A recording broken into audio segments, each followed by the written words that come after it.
আসসালামু আলাইকুম। আজকে আমরা ৪ নাম্বার মডেলের সমাধান করব। ১ নাম্বার প্রশ্নে বলা হয়েছে 2x² + 5x - 3 এর উৎপাদক হলো নিচের কোনটি? তাহলে আমরা কি করব? এটার উৎপাদকে বিশ্লেষণ করব। কিভাবে করতে পারি?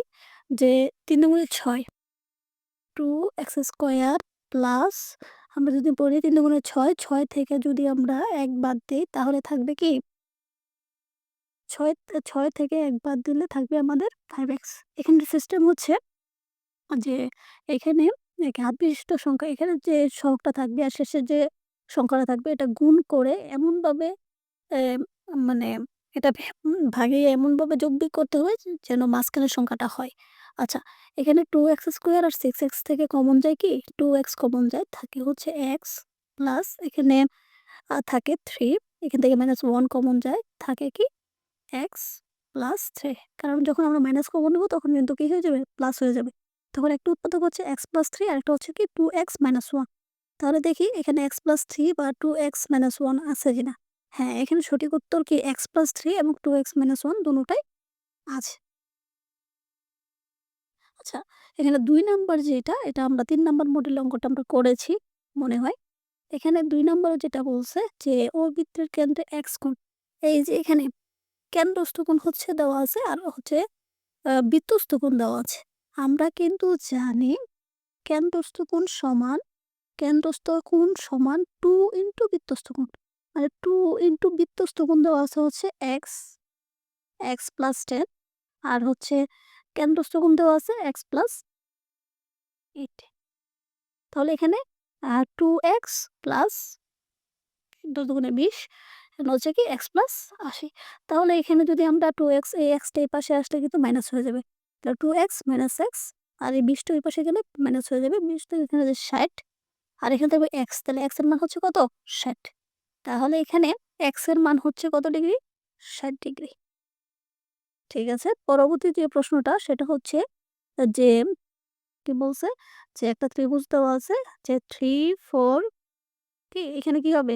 আমরা কিন্তু একটা জিনিস পড়ছি যে সমকোণী ত্রিভুজে যদি একটা ভূমি বা লম্ব যদি ৩ আর ৪ দেওয়া থাকে তাহলে অতিভুজ অবশ্যই কি হবে? ৫ হবে। এটা কিন্তু আমরা শর্টকাটে পড়াইছি, মুখস্থ করাইছি। তাহলে ৫।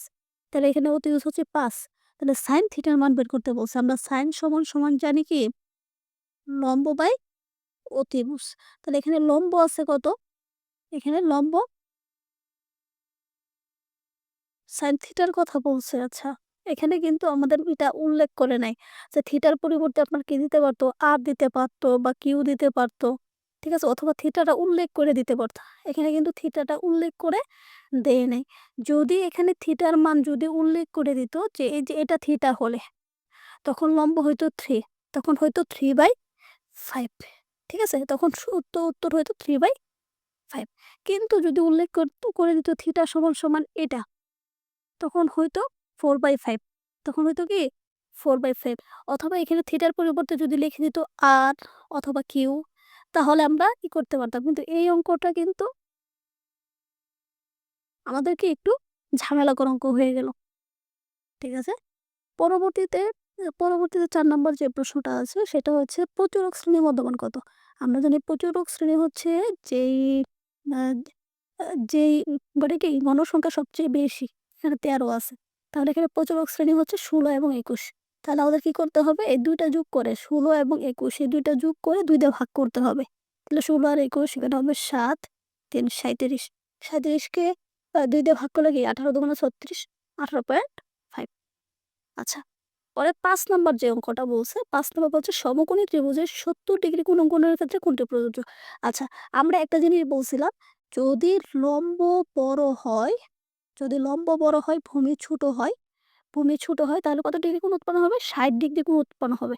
তাহলে দেখেন এখানে যে ৬০ ডিগ্রি, যদি এখান থেকে যদি আমাদের ৬০ ডিগ্রি থেকে যদি আরেকটু আনা হয়, তাহলে কিন্তু আমাদের তবু কি হবে না? বলেন তো? তবু কিন্তু সমান হবে না। সমান হবে না। একটু আনলে কিন্তু সমান হবে না। ৭০ ডিগ্রি সমান না। ৪৫ ডিগ্রি হচ্ছে কি মানে ৪৫ ডিগ্রি আপনার সমান হয়ে যাবে। তাহলে ৬০ ডিগ্রির ক্ষেত্রে যদি ৭০ হয়, আমি বলি ৬০ থেকে ধরেন যতই যাবে ৬০, ৭০, ৮০ হ্যাঁ? এখান থেকে যদি ৬০, ৭০, ৮০, ৯০ এখানে যাই যাক বা ৬০, ৭০, ৮০ এরকম যদি যায় তাহলে সেটা কি হবে? লম্ব বড় হবে, ভূমি ছোট হবে। ঠিক আছে? আবার ধরেন ৪৫ থেকে যদি নিচের দিকে যায়, ৪৫ ডিগ্রি যদি নিচের দিকে যায়, তাহলে সেখানে আবার কি কত ডিগ্রি কোণ উৎপন্ন হবে? তখন সেটা ভূমি বড় হবে। ঠিক আছে? লম্ব ছোট হবে। ভূমি বড়, লম্ব ছোট হবে। তারপরে যদি সমান, সমান থাকলে তো এটা আমরা জানি ৪৫ ডিগ্রি কোণ উৎপন্ন হবে। ঠিক আছে? এই বিষয়টা আপনারা খেয়াল রাখবেন। না বুঝলে আমরা আবার বোঝার চেষ্টা করব। মানে সমকোণী ত্রিভুজের ৭০ ডিগ্রি মানে ৬০ এর চেয়ে উপরে যদি যায় ৬০, ৭০, ৭৫, ৮০ এরকম হইলে বেশির দিকে গেলে আপনার এই যে লম্ব বড় হবে, ভূমি ছোট হবে। এই নিয়মটাই চলবে। ৬ নাম্বার প্রশ্নে বলা হয়েছে খুবই গুরুত্বপূর্ণ একটা প্রশ্ন। ১, ৩, ৫, ৭ ধারার প্রথম n সংখ্যক পদের সমষ্টি কত? তাহলে এখানে দেওয়া আছে বেজোড় সংখ্যা ১, ৩, ৫, ৭ বেজোড় সংখ্যা যদি হয় তাহলে হবে n স্কয়ার। বেজোড় হইলে বেজোড় সংখ্যক পদের সমষ্টি হচ্ছে n স্কয়ার সূত্র। আর যদি জোড় বলতো তাহলে হয়তো n × n+1 জোড় বললে হচ্ছে n × n+1 আর যদি বলতো স্বাভাবিক সংখ্যা তখন হয়তো n × n+1/2 স্বাভাবিক হইলে n × n+1/2 আচ্ছা। বিষম বিষমবাহু ত্রিভুজের মোট কয়টি প্রতিসম রেখা আছে? এটা শূন্যটি, একটাও নাই। ঠিক আছে। আচ্ছা, একটি চাকার ব্যাস ৪.২ মিটার হলে চাকাটি আ ৩৩৩ মিটার পথ যেতে কতবার ঘুরবে? যেহেতু এখানে ব্যাস দেওয়া আছে তাহলে আমাদের পরিধি নির্ণয় করে নিতে হবে। যদি ব্যাস দেওয়া থাকলে তাহলে পরিধির কি হচ্ছে কি ডি পাই।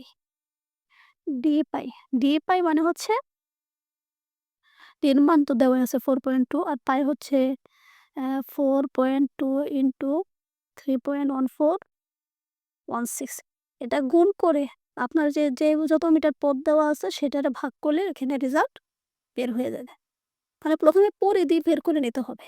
পরিধি দিয়ে সহজ ভাষায় পরিধি দূরত্ব দূরত্ব ভাগ নিচে হচ্ছে কি পরিধি। তাহলে পরিধি সূত্র আমরা জানি কিন্তু 2 পাই আর আমি বলছিলাম 2 পাই আর যদি ব্যাসার্ধ দেওয়া থাকে 2 পাই আর যদি ব্যাস থাকে তাহলে ডি পাই। ডি মানে হচ্ছে ব্যাস। তাহলে এটা দিয়ে কি করতে হবে? দূরত্বরে ভাগ করতে হবে।